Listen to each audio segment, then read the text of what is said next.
Good afternoon, ladies and gentlemen. Thanks for being here. We wanted to wait for Ambassador Rice to finish her remarks before starting this briefing. Today I have with me at the top of this briefing the President's Deputy National Security Advisor, Tony Blinken, whom many of you know. Tony's here today because while many of us were traveling last week with the President, Tony and other senior administration officials were engaged in the effort to provide detailed information to members of Congress about the chemical weapons attack in Syria on August 21st.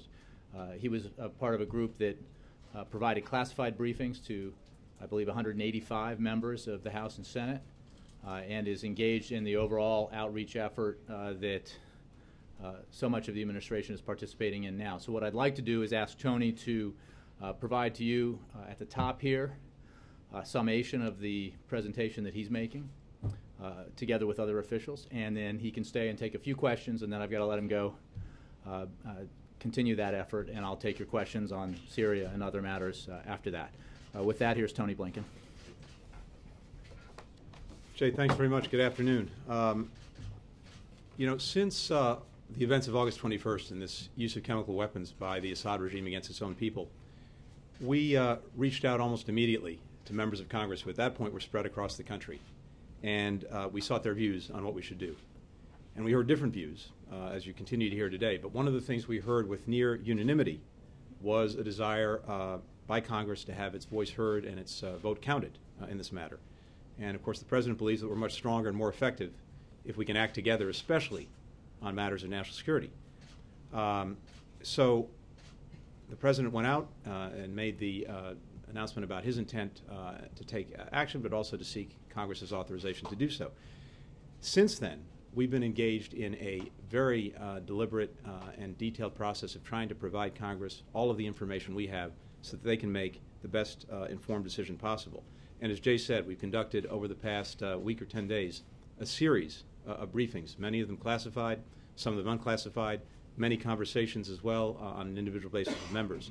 The classified briefings that I took part in, along with senior officials from the intelligence community, the Defense Department, the State Department, and the Joint Chiefs, I believe had about 185 members, Republicans and Democrats, both houses, take part. And we've had individual conversations coming out of those briefings as well. As we were doing that, we of course were working to build strong international support. The President at the G20 worked on a joint statement on the need to reinforce the prohibition against the use of chemical weapons. At that time, 11 countries, including the United States, signed on. We now have an additional 15 who joined that statement. Secretary Kerry was in Europe as well, working with Europeans and Arabs, and we've been working every day at the United Nations and country by country. But in terms of what we provided Congress, let me just describe the top lines of the briefings. Obviously, I won't get into the classified part. But the bottom line, as we told Congress in these briefings, is that we concluded with high confidence that the Syrian regime used chemical weapons on August 21st with rockets and artillery against its own civilians. We told them that we concluded that well over 1,000 people had been killed, including hundreds of children. We ran through in detail the intelligence that we have, intelligence that shows preparation for the attack, intelligence that shows the attack itself and its effects, post-attack observations by key participants, and then more recently, various physiological samples, blood, skin, as well as soil, that show that sarin was used. There's also been, as you all know, an extraordinary body of contemporaneous public information that's come out about this incident. Videos, social media, much of which has been shown recently on television, eyewitness accounts, reports from NGOs, from doctors, from hospitals, from other countries. And all of this taken together, we told Congress, led us to the conclusion, beyond a reasonable doubt, that Assad had poisoned his own people with gas on August 21st. We made the case that it was very important to stand up for the international prohibition against the use of chemical weapons, a prohibition that I think all of you know has been in place basically since the end of World War I. We saw the terrible effects of poison gas being used on soldiers in World War I. The Geneva Protocol emerged saying you can't do this again. One of the very positive benefits of that is that since World War I, not a single U.S. soldier on the battlefield has been exposed to poison gas. And of course, we noted for Congress its own strong stances in the recent past on this prohibition. The Senate overwhelmingly passing the Chemical Weapons Convention in 1997 both houses of Congress overwhelmingly passing the Syria Accountability Act in 2003, that was motivated in part by concern that Syria had chemical weapons. Now Syria has used them. We made the case that enforcing this prohibition and this norm is profoundly in the national interest. First and foremost, to deter Assad from using these weapons again and making it more difficult for him to do so. To prevent the threshold against use from dropping lower, lower, and lower to the point where our own soldiers and citizens could well be exposed. To make a political settlement in Syria more likely, not less likely. And of course to stop the threat to the neighbors, including Israel, Jordan, Turkey, Lebanon, and Iraq, which, as Secretary Kerry said about a week ago, are just a stiff breeze away from Syria. And finally, we've made the case because others are watching. Iran is watching what we're doing. North Korea is watching what we're doing. Hezbollah is watching what we're doing. If we don't stand up and enforce this prohibition, they will take the wrong lesson from it. Many members asked how what we propose to do fit into our larger strategy for Syria. And we explained that as we act to deal with the chemical weapons problem, it's in the context of a broader strategy that we've been pursuing for some time to try and bring the civil war in Syria to an end through a negotiated political transition. We believe that's the best way to do it because it offers the greatest prospect for there not being a vacuum after Assad leaves that could be filled by things as bad, if not worse, and also the best prospect for keeping the country and its institutions together. And so that broader strategy to deal with the underlying conflict has involved putting pressure on the Assad regime, isolating it, denying it resources. It's involved building up the opposition. It's involved a humanitarian program, the largest in the world by any single country, and it's involved a diplomatic track to get agreement on basically what the principles for a political transition would look like. What we're proposing to do to deal with the use of chemical weapons on August 21st is taking place in the context of that larger strategy. It's separate from it, but it's happening simultaneous to it. And of course, the primary objective of the force that we propose to use is to deter Assad from using the weapons again, is to degrade his ability to do so, but it could also have the additional benefit of advancing the broader strategy of ending the civil war by making it clear to Assad that we can hold at risk things that he holds very dear. Finally, the last 2 points that we made in our briefings to Congress, along with some of the, again, the details of the intelligence and some of the military plan that we're looking at, is we thought it was very important to say what this is and what this isn't, because what we found in our engagement with members is that many of them had just returned from their home states and their home districts. And they were going to state fairs, they were going to town halls, and they were hearing from their constituents.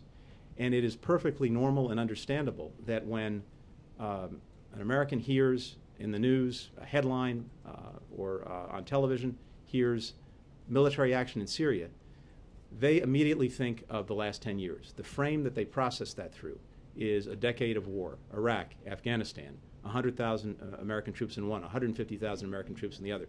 So we made it very clear to the members of Congress we were engaged with what this is and what this isn't. What this is a limited, tailored, but effective military action to deal with the use of chemical weapons. What it is not is open-ended. It is not boots on the ground. It's not Iraq. It's not Afghanistan. It's not even Libya. Finally, the case we made to members of Congress involved balancing the risks of action against the risks of inaction. We made it clear that there are always risks in taking military action, and we spend many hours trying to game them out, to take steps to prevent them, and to mitigate them. But it's our judgment that the consequences of inaction are much greater and graver still. If we don't act, the international norm against the use of chemical weapons would be dangerously weakened. The threshold for the use of these weapons would get lower and lower. The message to Assad would be that he can act with impunity, and he'll do it again. It would make a political settlement in Syria less likely. It would send a message to our partners and allies that we don't mean what we say, and it would send a message to Iran, North Korea, and other groups that it's safe to pursue and indeed even use these weapons with impunity. So that's the case we made, and we of course asked Congress to support a limited but decisive response to the use of chemical weapons. And let me stop with that. With that, we'll start a few questions for Tony. Julie? Thank you.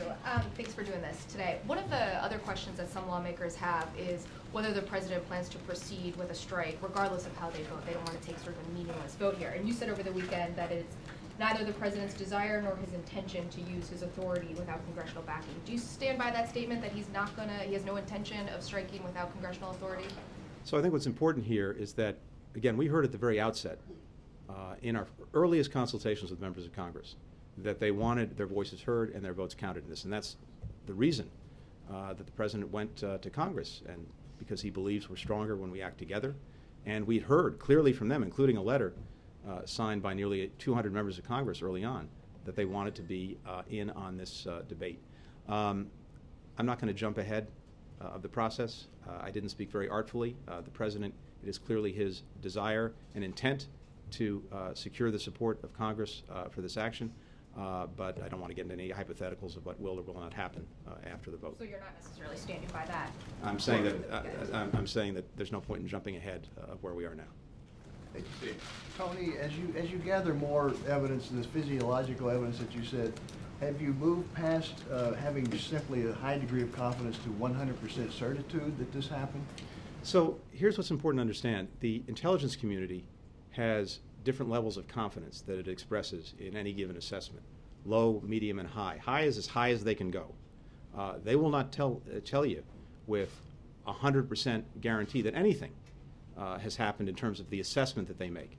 They put together the facts, and we have certitude in the facts, and you put those facts together, and you make an assessment, and then you evaluate that assessment, you grade it, and their grade is high confidence. That is well beyond a reasonable doubt, which is a standard that I think many Americans are familiar with, and that is the standard that we've been using. Did this decision go all the way up to Assad himself? Assad, we believe, and we have the intelligence and evidence to back this up, is in control of the chemical weapons program and would have, let me put it this way, any standing orders to use these weapons would have been issued by Assad, and our colleagues from the intelligence community showed in great detail the different individuals in the chain of command who were engaged in the activities of August 21st. Tony, a couple things. Charlie Rose interviewed President Assad, and he said several things. I don't want to go all through them, but among the things he said is there would be repercussions if there's a United States military strike, and that the United States should be fearful of that, direct and indirect repercussions. And he made a couple of veiled references to 9/11. I'd like to get your reaction to that. Secondly, today, the Syrians and the Russians have announced this concept of international supervision and control of or maintenance of the chemical weapons stockpiles in Syria. Do you have a reaction to that, or is that something that the administration would regard as a favorable move or not? And lastly, you've had the briefings, but you've lost ground in the Senate. There are more Senate Democrats saying they don't want to support this than do. Why are you losing ground? First question with regard to Assad's comments, let me just say this. First of all, we take every possible precaution to make sure that we can prevent and defend against anything that might arise from the use of military action. And we've done that, and we'll continue to do that.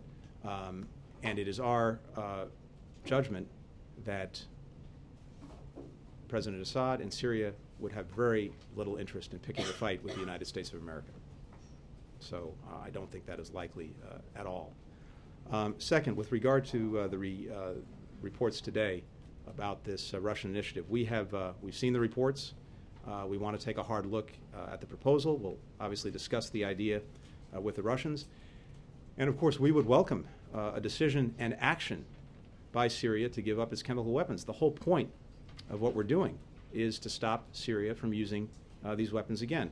But I think it's important to keep a few things in mind. First of all, the international community has tried for 20 years to get Syria to sign on to the Chemical Weapons Convention, joining 189 other countries in doing so. Now it is one of only 5 countries that haven't done it.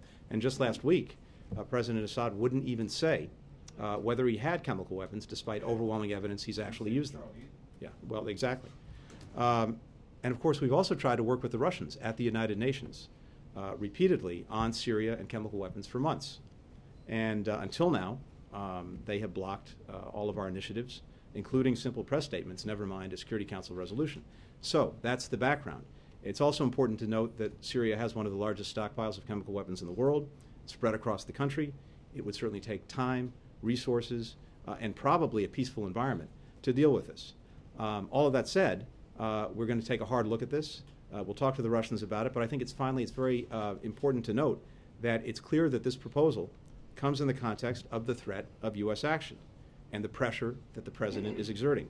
So it's even more important that we don't take the pressure off and that Congress give the President the authority he's requested. Finally, in terms of where we are with Congress, my sense is this, from all of these briefings. My sense is that when members of Congress have a chance to see the intelligence, to read it, to get the briefings, to ask questions, they come away convinced of two things. Chemical weapons were used on August 21st against civilians in Syria, and the Assad regime is the one that used them. Many members have yet to get this classified brief. And now, as they're coming back today and this week, they'll have the opportunity to do that. And we have senior officials going out to provide the same briefing we gave last week. And I believe that when they see the evidence, it is compelling, it's overwhelming. And then it comes down to a pretty basic question. Are we or are we not going to do anything about the fact that Assad poisoned his own people with gas, including hundreds of children? That's the question before the members of Congress. And when they have the evidence, when they see the facts, I think they'll come to the right conclusion. Tony, you said that the Russians. Just a couple more for Tony. Tony, you said you're taking a hard look. The administration's taking a hard look at what the Russians have offered. Does that mean that the Secretary of State, when he mentioned this idea in Britain earlier today, that was a proposal coming from this administration? No. We literally just heard about this, as you did, some hours ago. So we haven't had a chance to look at it yet. We haven't had a chance to talk to the Russians about it yet. We will. So you're aware that the Secretary said that Assad could turn it over, all of it, without delay. That was not. I mean, that seemed to set off this. No, I think he was speaking. I believe he was answering a question, speaking hypothetically about what if Assad were to do that. And of course, we would welcome Assad giving up his chemical weapons, doing it in a verifiable manner, so that we can account for them and destroy them. That's the whole purpose of what we're trying to achieve, to make sure that he can't use them again. That would be terrific. But unfortunately, the track record to date, including recent statements by Assad not even acknowledging that he has chemical weapons, doesn't give you a lot of confidence. But that said, we want to look hard at what the Russians have proposed, and we will. I just want to make sure, is this an ultimatum coming from this White House to Bashar al-Assad? Is this an escape hatch for him? Again, we will look at what the Russians have proposed, we'll talk to them about it, and we'll see where it goes. Peter. Tony, if I can, just within the last hour, Susan Rice said that failing to respond would increase instability in that region. For a lot of Americans, the concern is that the opposite would take place. In fact, if we did respond, that would create further instability in the region. How can you assure Americans and Congress members that that's not what would take place? There would be further instability if we took action. Well, I think the case is very compelling that a failure to take action would produce all sorts of very negative consequences in terms of the interests of countries in the region, many of whom are our partners and allies, and in terms of the United States. First and foremost, we know with some degree of certitude that the failure to take action would say to Assad, you can use these weapons again and again and again and do it with impunity. And the more you have chemical weapons used in Syria, the chances of it spilling over to other countries and affecting them, eventually affecting us, goes higher and higher. Second, as you know, we have a real concern that countries that either have these kinds of weapons or aspire to get them will watch that, and if we don't take action, they'll conclude that they can seek to acquire them and indeed use them with impunity. So all of that adds to the level of risk and danger and threat to the United States. In terms of taking action, again, what we're talking about is very important to understand. This is limited, it's focused, but we believe effective in terms of telling Assad, don't use this again, and also making it more difficult for him to do so in a very practical way. It is not going to war with Syria. It is not Iraq. It is not Afghanistan. It's not boots on the ground. And so I think the chances of the action we propose to take leading to greater instability are very small. To the contrary, a failure to act offers the real prospect of greater instability. So then for Americans that fear after the first few days of strikes, these limited targeted, though effective strikes, what happens on day 4, 5, and 6? What is the plan in that vacuum that could be created as a result? So you'll understand I can't get into the details of the plan. We've had an opportunity to get into this with members of Congress in a classified setting. Ultimately, they have to make a judgment. They're the people's representatives. And I wish we could go into more detail with everyone, but that's why you have elected representatives. That's their responsibility to make that judgment as well. I want to thank Thank you. Discuss this with the President in St. Petersburg, this idea of international control of the chemical weapons stockpiles. So I was not in St. Petersburg. I was back home, so I defer that to Perfect segue. Jay.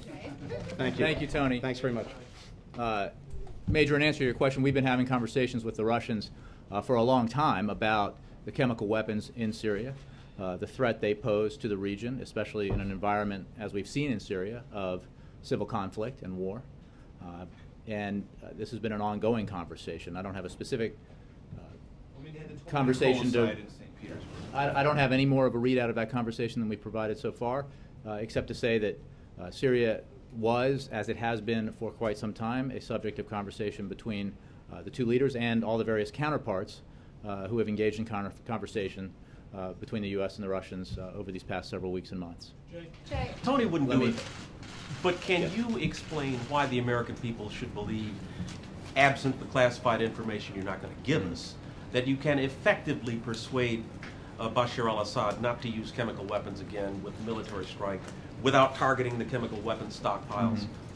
What we can say, Wendell, is that in a effective but limited way, we can degrade Assad's capabilities, specifically his capabilities to deploy again chemical weapons, and make clear to Assad the significant consequences of using those weapons. And I think it's important, within the context of some of the questions that Tony just answered, that the only reason why we have a dynamic today where the Russians have proffered a proposal and there's been some response from the Syrians with regards to stockpiles of chemical weapons that they have heretofore not even acknowledged they have, is because of the intense pressure being placed on Assad by the prospect of the United States engaging in military force in response to Assad's use of chemical weapons against his own people on August 21st. And that is why it is so important to continue to put that pressure on Assad and to make clear to him that a prohibition that has been in place in many ways for 100 years should not be violated without consequence. And when you talk about not putting forth classified information, of course there is some information that we cannot, but there has been an enormous amount of information put forward to members of Congress and the public, and that is continuing to this day, that demonstrate that chemical weapons were used on August 21st to horrifying effect. I mean, I really think it is something that everyone should do, every adult certainly should do who has a concern about this, to view those images that were shown over the weekend and I believe are available now, that demonstrate the horrific consequences of that attack on civilians and in particular children, and then ask themselves if they agree, as every member of Congress who's had this briefing agrees, that chemical weapons were used on August 21st, and that the Assad regime is responsible, and that that is in violation of a long-standing international prohibition. Should we do something about it? Should there be consequences for it? And if not, what the result of that inaction would be. If I could follow that, are you saying then that this proposal the Russians have announced to try and pressure Assad to put his chemical weapons under international supervision is a result of the U.S. determination to the U.S. push for military action? And in light of that, how do you respond to criticism? I think it's very explicitly been stated that this is... if I can finish, sure. from lawmakers who say the president got to this too late. The use of chemical weapons on a wide-scale basis occurred on August 21st, a few weeks ago.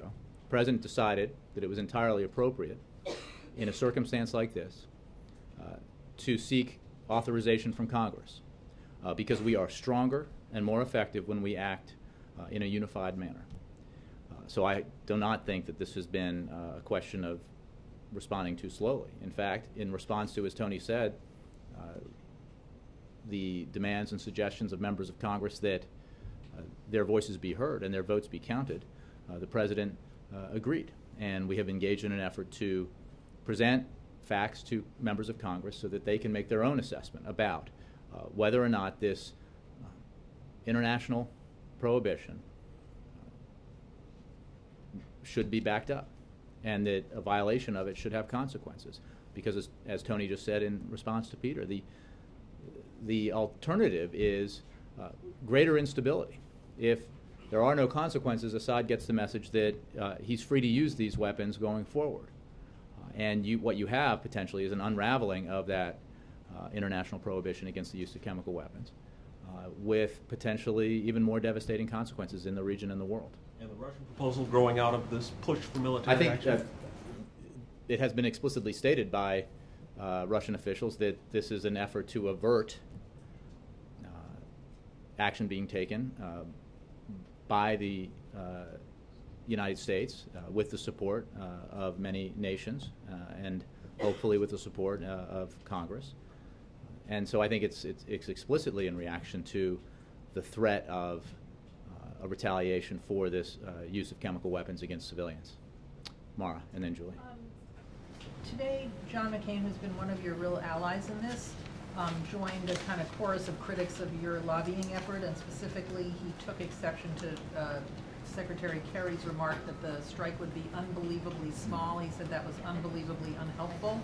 Could you explain what Kerry meant by saying it was unbelievably small? Certainly. I think that Secretary Kerry clearly was referring to that in the context of what the United States and the American people have experienced over this past 10 to 12 years, which includes large-scale, long-term, and as it seemed, at least prior to President Obama coming into office, open-ended military engagements with boots on the ground in Afghanistan and Iraq. And that is the contrast that Secretary Kerry was making. I don't think that the phrasing reflects some error. It's a fact that by comparison, but this is certainly much more limited and of a smaller duration and size. But the results would be unbelievably small. He was talking about the operation itself. Correct. We've said very clearly that if implemented, that the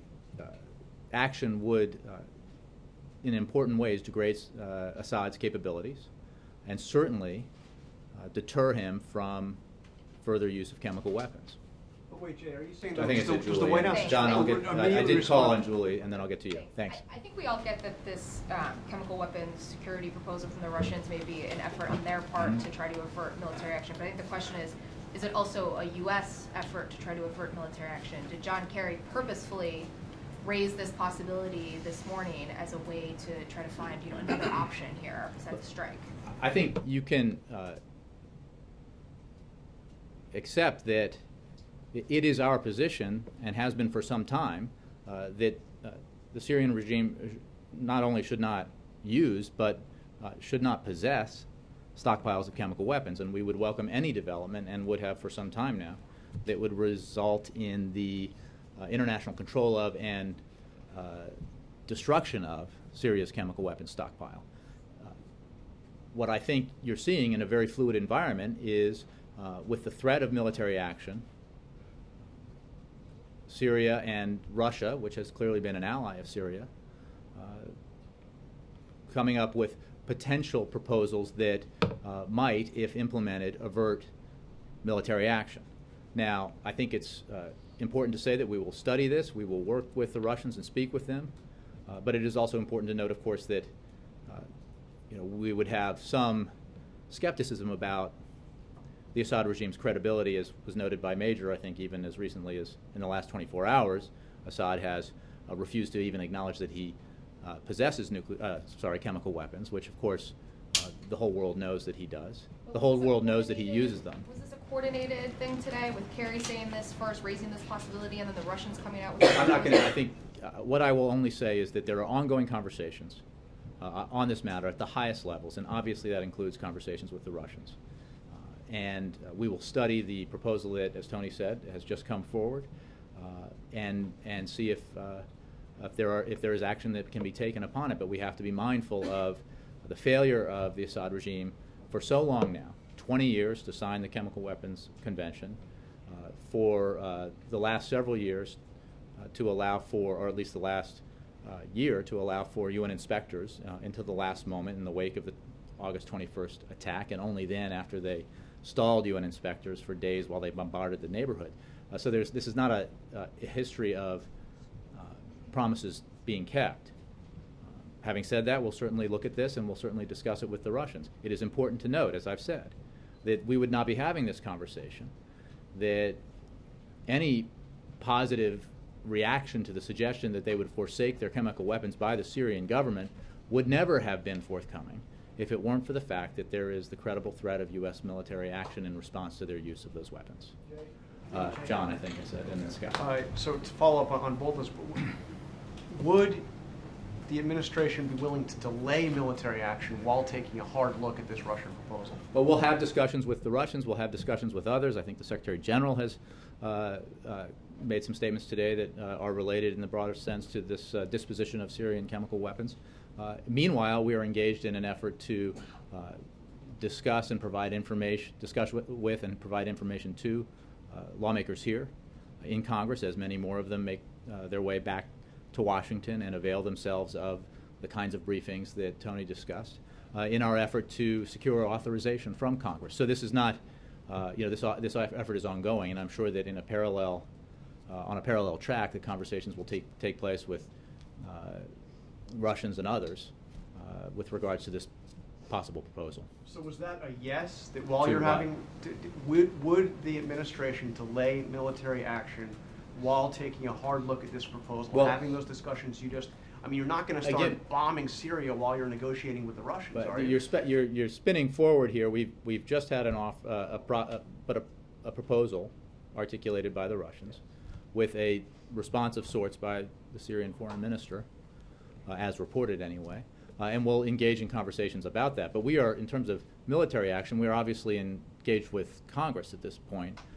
So while we have these discussions with the Russians and others, we will continue in the effort with Congress. And I think Jay, that's Scott, John, and then Scott. Yeah. But the other Sure. thing is this notion of an unbelievably small effort, were the words of the Secretary of State. Does the White House stand by that characterization? I think This would be an unbelievably small effort? I think it's important here, and this goes to, I think, Julie's first question too, to Tony Blinken, that you guys, we're spending a lot of time making the case in public and with members of Congress. I think it's very clear what that case is. You can focus on phrases that a senator might take issue with, but you know exactly what Secretary Kerry was referring to, just as I think Tony made clear what he was referring to in terms of the president's focus right now. The size and scope of the contemplated military action is small in comparison to what we have been engaged in this country for the past dozen years. Large-scale, open-ended military operations in Iraq and Afghanistan with enormous costs to military families, enormous sacrifice and bravery and courage, and obviously enormous financial costs. The President committed when he ran for office to end the war in Iraq responsibly, and he has done that. He is committed after making sure that we focused in an appropriate way on the effort in Afghanistan, and that included plussing up our forces, to winding down that war, and he is keeping that commitment.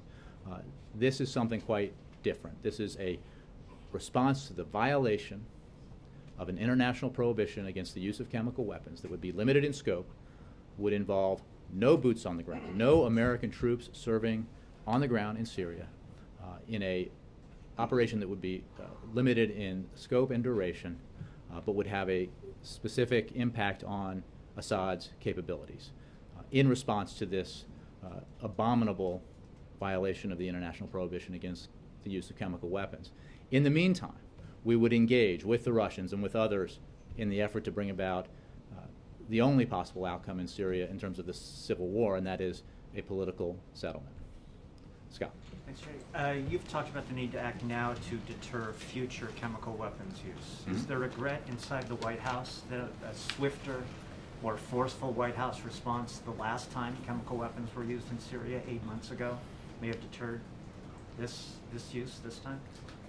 There is a significant difference between, in terms of the size and scope and impact of the use that we saw on August 21st and the prior instances that we assessed and the intelligence community assessed with high confidence represented the use of weapons, these weapons by the Assad regime. And it is because of the overwhelming scope of this use, the amount of chemical weapons used, the breadth of the consequences when it comes to civilian casualties, that it is the President's view, and the view of many others, that this must be responded to, that Assad has to be held accountable. And in response to those earlier uses, we obviously took action, as did other members of the international community, in terms of stepping up our assistance to the Syrian opposition, including the military opposition. But this case is obviously far more egregious, as anybody who has seen those videos and other evidence knows. It's not so much comparing apples The answer and to your apples. question is no. We obviously took action in response to those much smaller scale uses of chemical weapons. This is qualitatively, in the most horrific way. Correctly, and would not have been able to prevent this. I no matter believe how you that react. we took appropriate action then, and in seeking congressional authorization for limited military action now, we're doing the right thing. Jay, you were asking. I think I did say, Mr. Well, Hall. you made a slight reference to this earlier. The UN Secretary General is thinking about taking this to the Security Council of transferring serious chemical weapons to safe sites where they can be stored and destroyed. Is that something you I was want just to- simply responding to the fact that the Secretary General, as I saw on television before I came out here, was also discussing the issue of the disposition of serious chemical weapons stockpile. To say that these conversations are taking place in the context of the threat of U.S. military action in response to the use of chemical weapons against innocent civilians in Syria on a massive scale that led to the agonizing deaths of more than 1,400 people, including more than 400 children. How this plays out will obviously depend on the conversations we have with the Russians and the level of seriousness in response to those proposals that the Syrian government brings to the discussions. There is not a great history here when it comes to Syrian credibility or the Assad regime's credibility, but we would certainly discuss this with the Russians as well as with the Secretary General. Let me give others, Major, and then I'll get in the back. Carol. You want Congress to wait while you assess the credibility of this Russian-Syrian proposal? No, as I think Tony said, and others have said even in the last a couple of hours, that it is precisely because of the process we've undertaken in enlisting international support and the process we are undertaking in making the case to members of Congress and the resultant threat of military force that has produced, we are seeing these proposals. We're seeing this potential avenue put forward. And it is because that pressure exists that we cannot let up in applying that pressure and we need to make clear to Assad as well as the Russians and others that we're very serious about the need to respond to the violation of this important prohibition. And we also need to make clear that there are consequences to inaction when it comes to our national security.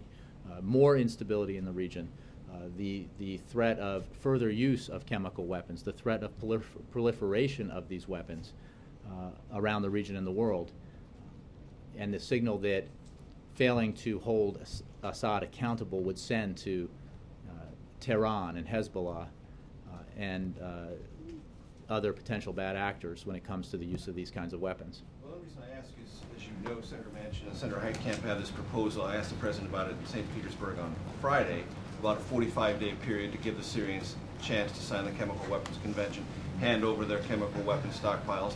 These things now appear to be merging in public. Is that an alternative the administration would support, or would it prefer the Senate only deal with the authorization before it and consider no other matters? Well, I would refer to specific timetables in the Senate to the Senate Majority Leader's office.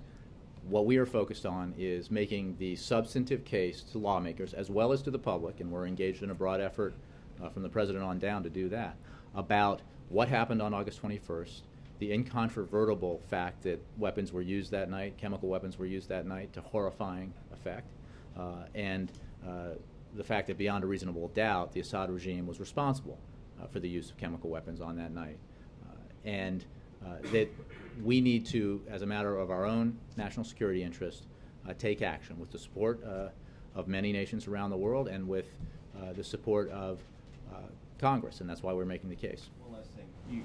To the degree you're aware of it, Charlie Rose had this interview with Assad. Do you have any comment on some of the many things that Assad said about his regime, about his chemical weapons, about other elements of possible repercussions if there are attacks? Has the President been made aware, briefed on the contents? Because it's kind of we haven't heard from Assad in this kind of extensive format. I wonder if you had any overall assessments or to the degree the President's been briefed. Well, the president obviously is being briefed regularly on situations with regard, with matters with regard to the situation in Syria, and I don't know specifically what he was briefed on when it came to the Assad interview, but I'm very confident he's aware of it. Well, what Tony said in terms of the threat of repercussions is what I will echo, which is that we obviously assess what kind of reactions or actions might be taken in response to the kind of action we're contemplating. I think Tony's assessment that we do not believe it would be that the Assad regime would view it as in their interest to engage in a war with the United States, or and I think that's true there too. We do not, but we will take every precaution necessary. We are very confident that we are more than capable of responding to or handling any reaction to that action. Carol. Last Friday, Samantha Power said that the administration had exhausted all alternatives to military force in regards to Syria. Does the White House believe that the administration has exhausted all alternatives to the military force? We have spent the 2 years that there has been a civil war in Assad, engaging the international community, trying to get the United Nations Security Council to act and hold Assad accountable. Russia and China have blocked those efforts.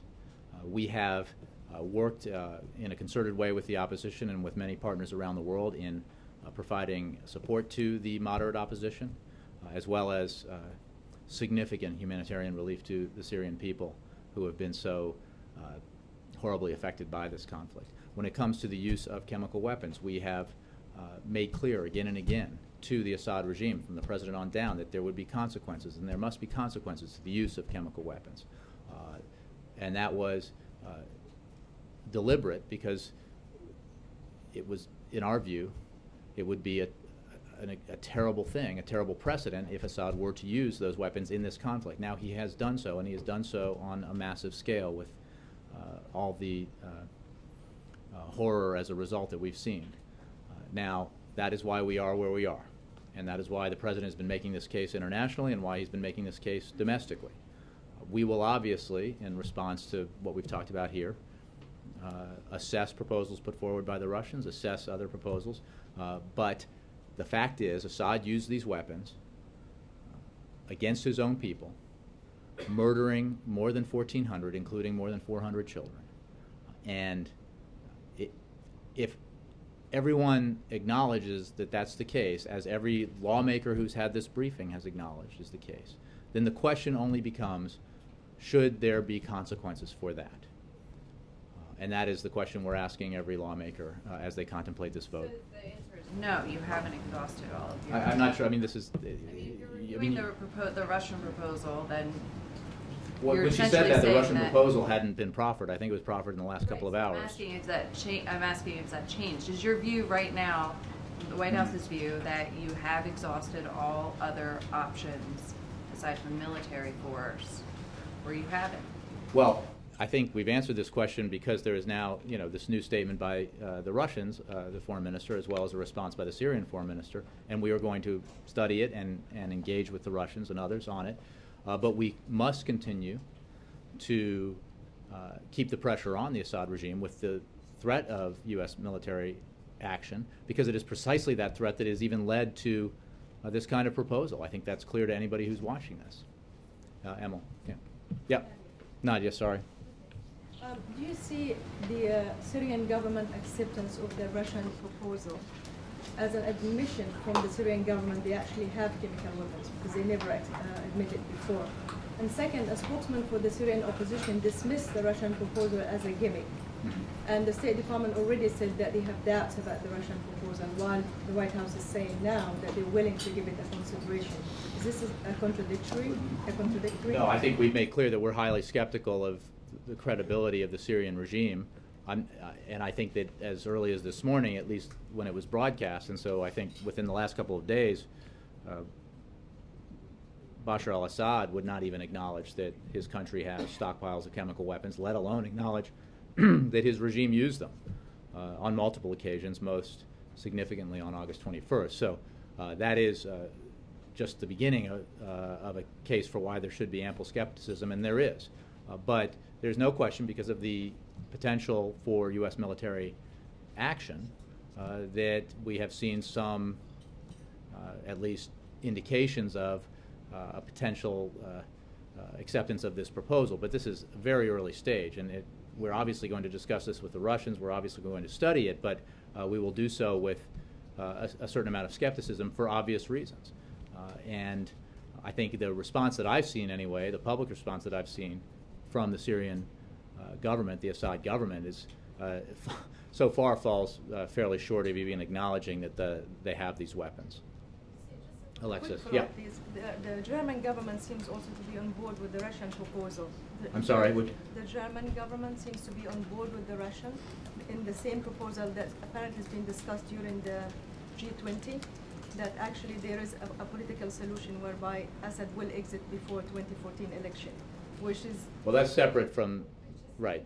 So you're talking about, there's the matter of the use of chemical weapons and the disposition of the Syrian chemical weapons stockpile. Separate from that, there is an ongoing effort, and we work with the Russians on this within the context of the Geneva system that has been in place, where we are trying to bring about a political resolution to the Syrian conflict. That is the only resolution achievable that would allow for the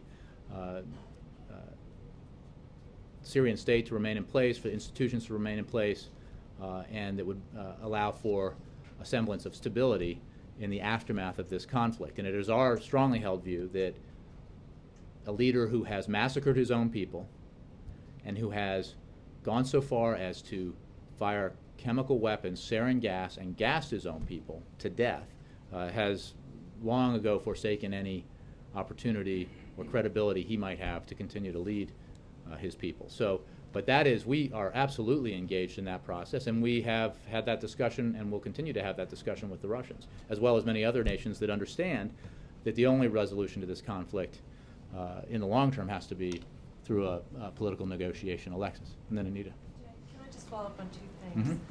Can I just clarify, for those senators who are either unsure right now how they would vote this week or are reluctant to vote for approval based on the resolution they've seen so far, and they come and they talk to the administration and they're interested in this potential avenue that you've described here, we've discussed, what is the White House going to tell them if they say they'd like to know more about the outcome of that potential avenue before they cast a vote this week? What's the answer? Well, again, I think we need to note that, as Tony did, that this is this proposal has only recently been put forward, first of all, and we're going to study it, and we're going to speak with the Russians, and we'll speak with others about it and assess it.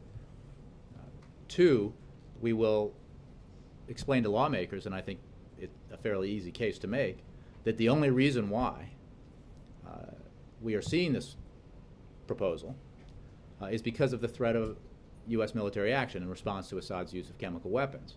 Heretofore, the Russians have not been very helpful when it comes to, at all helpful when it comes to holding Assad accountable for either his use of chemical weapons or his wholesale slaughter of his own people. And certainly the Assad regime has not been cooperative when it comes to UN inspections into their use of chemical weapons, or even acknowledging the fact that they have these stockpiles, let alone that they use them. So it is precisely because of this very public discussion and presentation of evidence that we're engaged in, and because of the accumulating international support for action, and the pressure that all of that has brought to bear on Assad, that and the Russians and others, that we are seeing this. So we will make the case to lawmakers that we need to keep the pressure up for that reason. But you, just to follow up, you would want them to cast their vote without knowing exactly how this plays I think out. Yes, because the vote, the authorization, continues to put pressure on Assad, and is the only reason why a proposition like this would have any chance of bearing fruit. If Assad believes that there is no threat of retaliation for his use of chemical weapons, it's hard to imagine that he will suddenly volunteer to give them up. My second follow-up question was, in referring to the discussions with the Russians about the potential avenue, I'm not sure what would prevent the President of the United States right now issuing an ultimatum of his own to Assad, to the Syrian regime, and saying, here's what we want to see, do this on this timetable, follow it out, follow through. That's a hypothetical. What we're seeing now is reaction to the possibility of a U.S. military action and a proposal put forward by the Russians, and we will study it and engage with the Russians as well as others to see how serious it is and how credible the Syrian reaction is. In the meantime, we need to make sure that we keep the pressure on through the engagement with the international community that we've undertaken and through the case that we're making to both Congress and the American people about why, in a very limited way, but an effective way, we must respond to the use of chemical weapons against innocent civilians. Anita, yeah. Can you just talk a little bit about tomorrow's speech? Obviously, you can't give us copies yet, but could you just talk about, there's been a few polls in the last day or two that show the American people many are opposed, a lot of people not paying attention, not sure what's going on. The president obviously can't release classified information, so what can he share with them tomorrow that might help them understand what's going on? Well, I appreciate the question. I'd say a couple of things. One is, it is entirely understandable that the American people and their representatives would be and are weary and wary of military engagement. They have every reason to be after the sustained military action that this country has taken over the past dozen years. As a starting point, that is an entirely understandable place to be.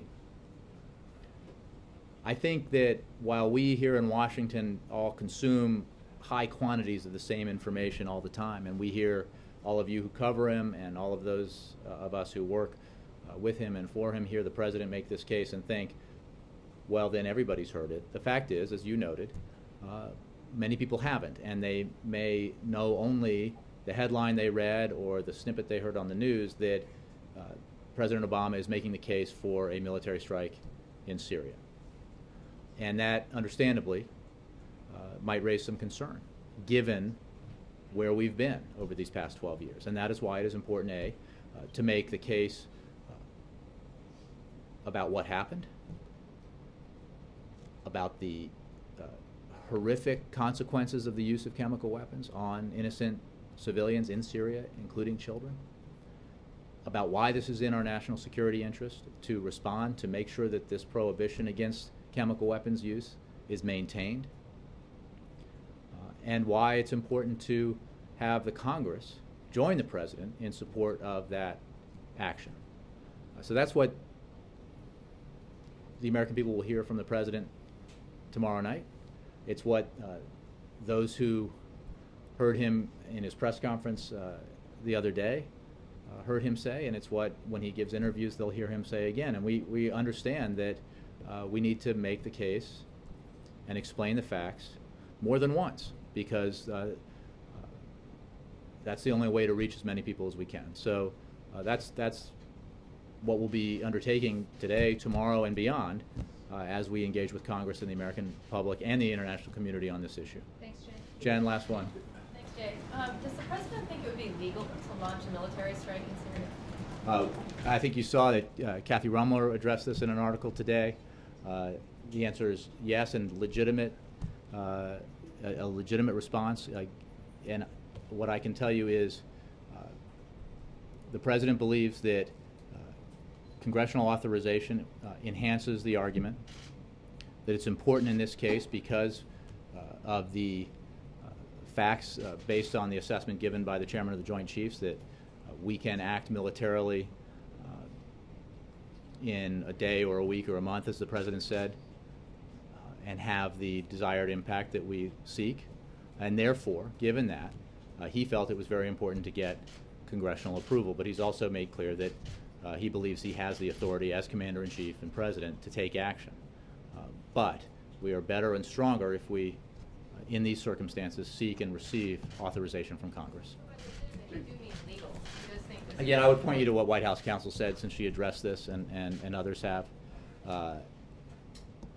Obviously, I mean, we have a circumstance here because Assad is a client of the Russians, that we have not been able to achieve action from the United Nations Security Council, and it simply cannot be the case that in a circumstance like that, a violation of a prohibition against chemical weapons use should be ignored, with all the consequences of ignoring that.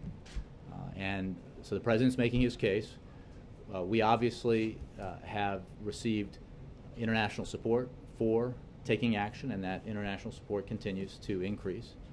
And mindful of, the President's very mindful of, and we understand the wariness about this kind of action in the public and in Congress, and that's why we're making the case that we're making. Thanks all.